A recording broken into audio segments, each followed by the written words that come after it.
Diasco Foot, le miroir du football de la diaspora congolaise.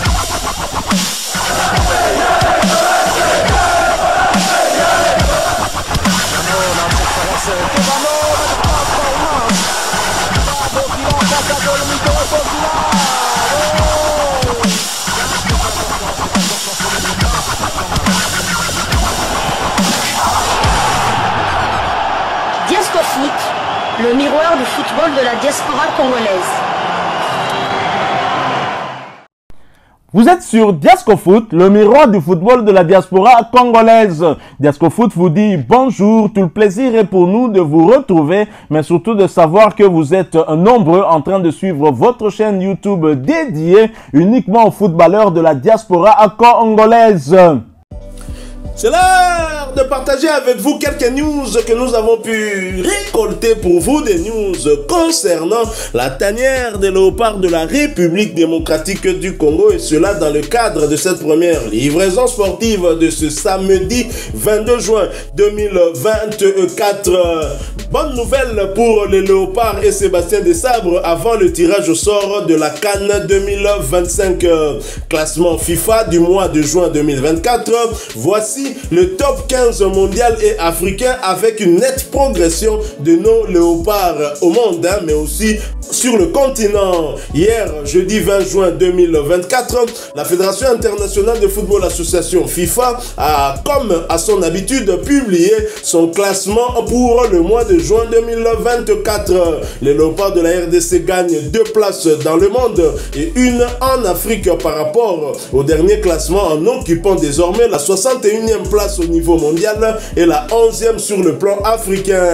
Voici le top 15 au niveau mondial. L'Argentine de la Pulga, Lionel Messi, domine ce classement en occupant la première place, suivie de la France 2e. La Belgique de Romelu Lukaku vient en 3e position. Le Brésil de Vinicius en 4e. L'Angleterre de Jude Bellingham est en 5e position. Le Portugal de CR7 6e. Les Pays-Bas de Memphis Depay 7e. L'Espagne est 8e. Espagne de Carvajal, bien évidemment, et Rossellou. La Croatie 9e. Croatie de Modric. Comprenez-moi, je suis madrilène. Et l'Italie en 10e position. Les États-Unis en 11e position. Le Maroc 12e. La Colombie 13e. L'Uruguay de Fede Valverde 14e. Et le Mexique 15e. Mais sur le continent, sur le top 15, la RDC bien évidemment est 11e. Ce classement est dominé, comme vous pouvez vous en douter, par le Maroc. Le Maroc qui n'a pas réussi à battre la RDC lors de la dernière CAN, suivi du Sénégal, et du Sénégal qui n'a pas réussi à battre la République démocratique du Congo lors du dernier match, le match de la 3e journée des éliminatoires du mondial. 3e, l'Égypte qui a même été éliminée par la RDC, qui n'a donc pas réussi à battre la République démocratique du Congo. Parlez encore, et disait Arthur Massoako, seule la Côte d'Ivoire 4e avait réussi à battre difficilement la République démocratique du Congo lors du match des demi-finales dans sa propre CAN. Le Nigeria de Victor Osimhen est 5e, la Tunisie 6e, l'Algérie 7e, le Cameroun 8e, le Mali 9e et l'Afrique du Sud 10e, la RDC 11e, le Ghana 12e, le Cap-Vert 13e, le Burkina Faso 14e et la Guinée de Kaba Diawara, Guinée-Conakry 15e pour boucler cette liste. Renseignement que nous pouvons tirer de ce classement, c'est bien évidemment que les 3 premiers africains n'ont pas réussi à battre la RDC lors de leur dernière confrontation. Signalons que les léopards de la RDC progressent au classement, bien évidemment, suite à leur match nul contre les Lions de la Teranga du Sénégal. C'était dans le stade Maître Abdoulaye Wade de Diamniadio à Dakar, et leur victoire à Kinshasa au stade des Martyrs contre les éperviers du Togo lors des 2 dernières journées des éliminatoires du mondial 2026 au début du mois de juin 2024. Alors, je ne maîtrise pas trop comment la FIFA établit ce classement, comment la FIFA est en train de coter les différentes nations, parce qu'un pays comme le Mali a eu à faire 2 mauvais résultats de suite, je crois, mais le Mali est toujours bien positionné. Est-ce que vous avez une idée? C'est pas point, je pense. Je pense que le Mali avait déjà pris un certain nombre de points d'avance par rapport à la RDC. Donc peut-être par rapport à la fenêtre du mois de mars.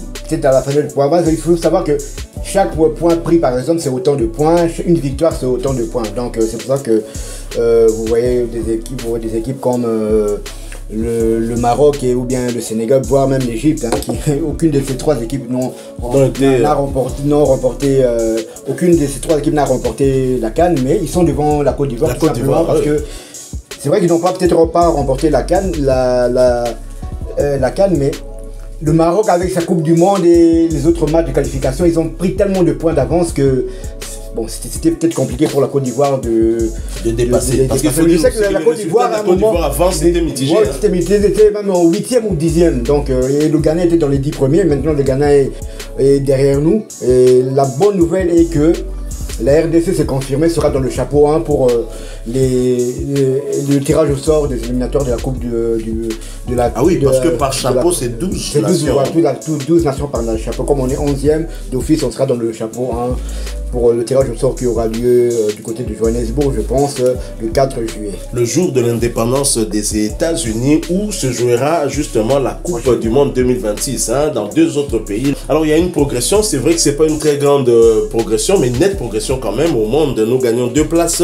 En Afrique, on gagne 1 place suffisante pour nous permettre de se retrouver en tout cas sur la même table que les grands d'Afrique, dans ce premier chapeau, pour éviter justement des pays comme le Sénégal, le Maroc, l'Égypte, la Tunisie, la Côte d'Ivoire, le Nigeria. Éviter ces pays, et tant mieux pour nous si on peut au maximum éviter l'Algérie, éviter le Cameroun, éviter le Mali, éviter l'Afrique du Sud.